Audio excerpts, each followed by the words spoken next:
Okay, now we got to have a serious conversation. I mean, real talk. You guys see the video that I just dropped called Deontay Wilder Certified Ducker Part 2. LDBC, is this your king? You guys see the video. If you don't, go click on it, go watch it or whatever.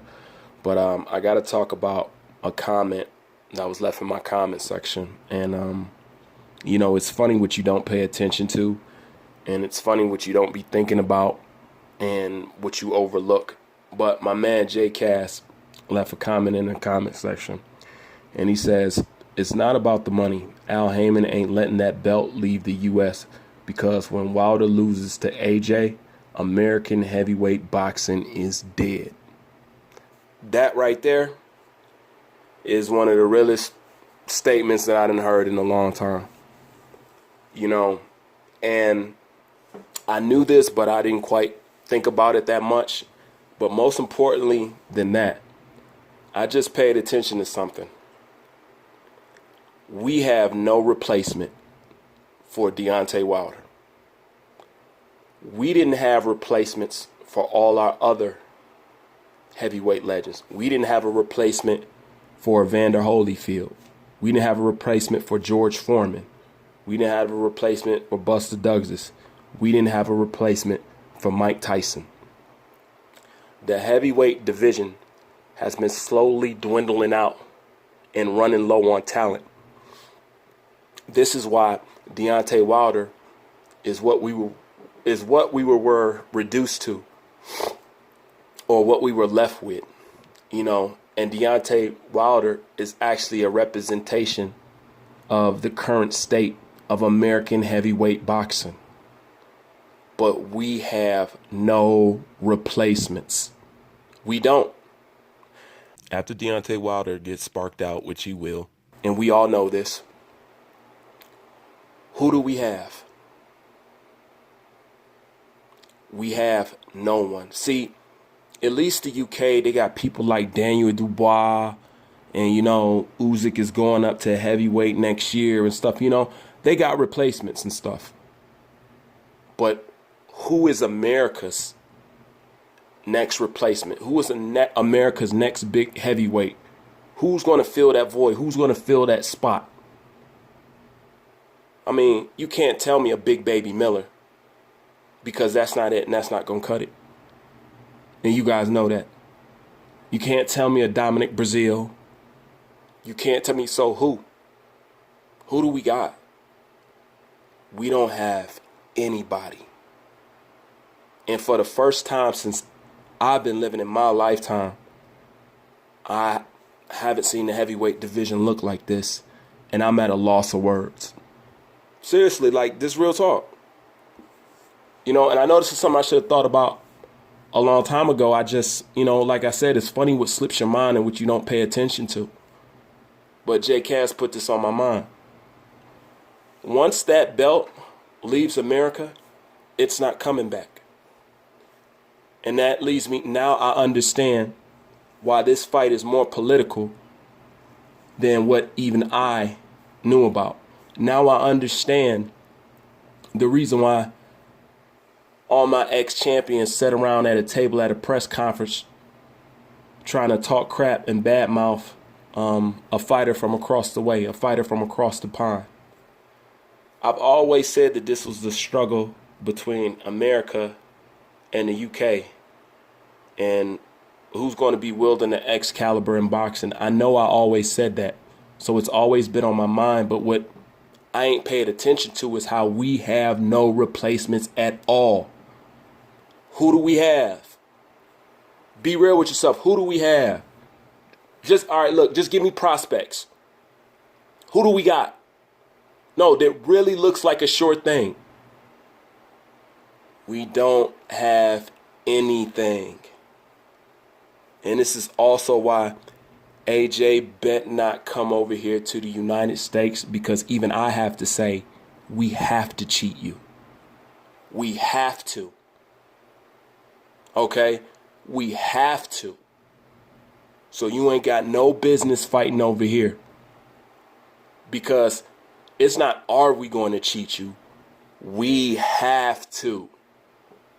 Because once that belt leaves, it's not coming back for a long time, because over here, for some reason, we don't have the replacements. It is always said that we lose our best athletes to football and basketball. You know, the youth over here really doesn't want to be boxers, or really have no interest in being boxer, or is not as popular as it was at one point in time. And this is the thing. I don't see it getting any more popular than what it is right now. I actually see it tapering down even more lower than where it is right now. So now I can solely understand what's going on. And like I said, you know, it's not like I didn't know it. I just didn't pay attention to how we don't have no bodies to replace these guys, and how we never had bodies to replace our ex-legends. You know, there's nobody that could fill these shoes. That's why Deontay Wilder is a representation of the state of American heavyweight boxing. It is weak and it is pathetic. It really is. American heavyweight boxing is in a truly state of emergency. This is bad, man. This is really bad. So if you guys know somebody that you think can come up and replace well, it's not going to be hard to replace Deontay Wilder as far as skill-wise. But to even replace Deontay Wilder is going to be a feat. And that is messed up. To even replace Deontay Wilder is going to be a feat. Because at least you should be able to look over your shoulder and see a few people, you know what I'm saying, in the distance that you see coming up and say, okay, I can see, you know, he's going to end up here, and I can see we don't have that. We literally do not have that no more. So my question is to my countrymen is, what are we going to do? What can we do? Who is out there for us? And there's nobody, you know, these kids are not rushing to boxing gyms. You know, they're more rushing to MMA gyms than boxing gyms. You know? But J. Cass is right. That is the end. And it's no telling when you'll see another American heavyweight champion again. It's no telling, because the way the UK is producing and kicking out stuff, they could hold on to it for a long time. Now, I always said that every dog has his day. And, you know, sometimes it's just time for other people to reign. And I always said, I really think that this is the UK time to reign. You know, they deserve it, you know, and their heart is in it. Their heart is in it, and they want to own it. They really do. And the UK is becoming the mecca of boxing. There ain't nothing that I, you, or anybody else can do about it. That's just what it is, because that's the atmosphere over there. That's the vibe over there. But we don't have any replacements. We don't. And, you know, that's sad. You know, and it's, I'll be lying to you guys if I said that don't weigh on me. You know, just think about it. You know, see, we already lost it during the Klitschko era. You know, we lost it during the Klitschko era, and we didn't get it back.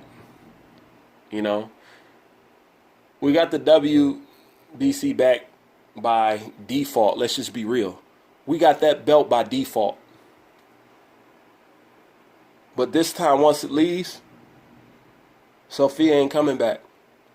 And it will be a very long time before you see it on American soil again.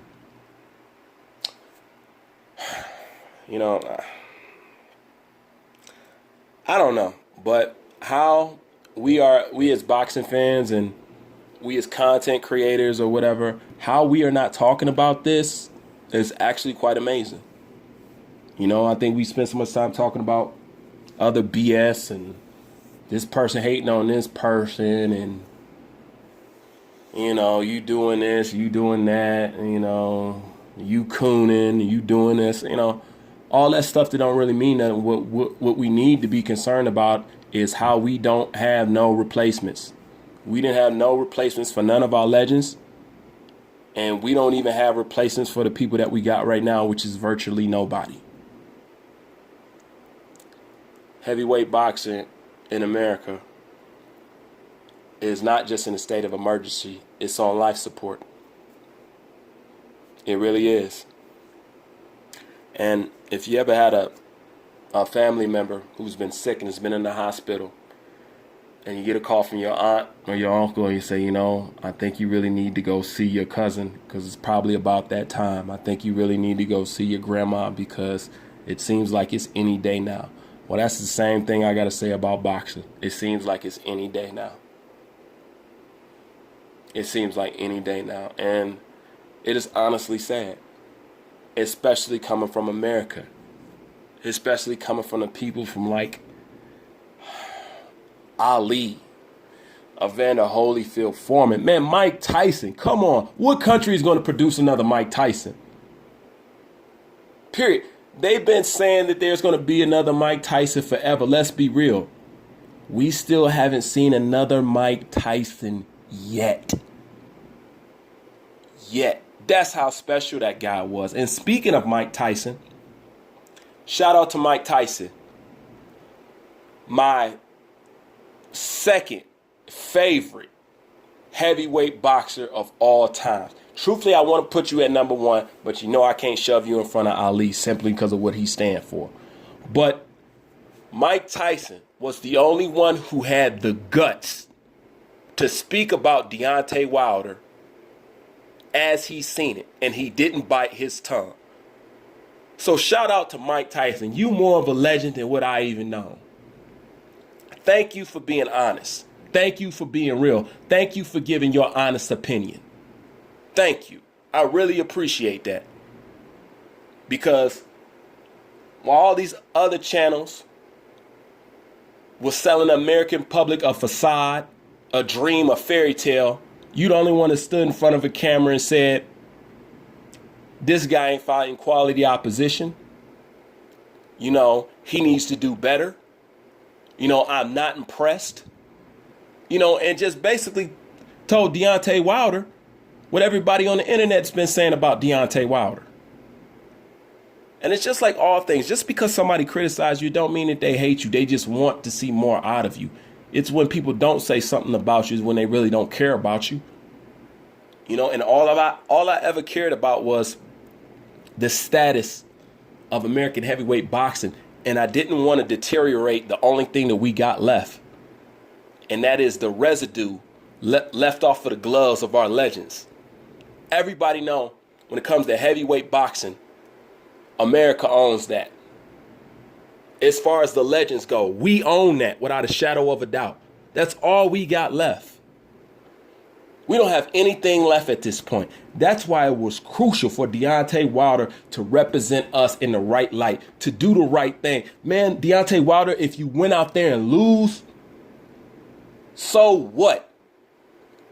But you wasn't a ducker, and at least we can say, whatever. My man had heart.